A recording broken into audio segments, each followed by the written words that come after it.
Ngayong Agosto 29, sasabak sa pinakamalaking laban ng kanyang karera ang walang talong Pilipinong mandirigma na si Welyon the Triggerman Mindoro.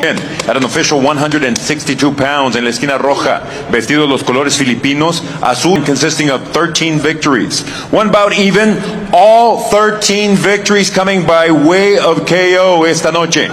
Este Filipino con la mano pesada, from Bacoor, Cavite, the Philippines, Welyon Triggerman Mindoro.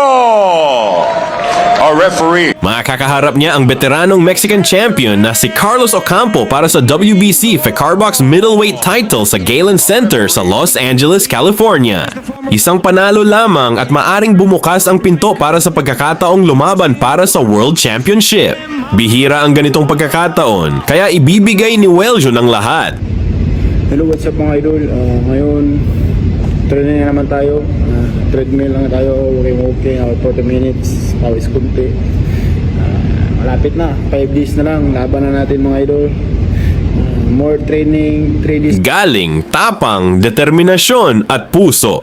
Kaya nating lahat sama-samang suportahan ang ating mandirigma. Ipakita natin ang buong suporta sa ating kababayan. Laban Pilipinas, Welyon the Triggerman Mindoro versus Carlos Ocampo. Agosto 29, 2026. Galen Center, Los Angeles, California. Live sa Probox TV, puso ng Pilipino, walang urungan. Consecutive victory. Here is the former world title challenger and current world rank contender, introducing Carlos Chema Ocampo.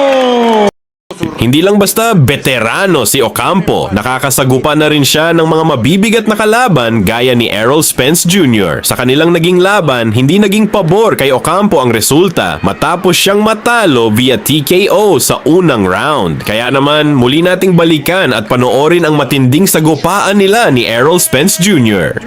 All times, play Olympia y buena suerte. Good luck. Touch him up.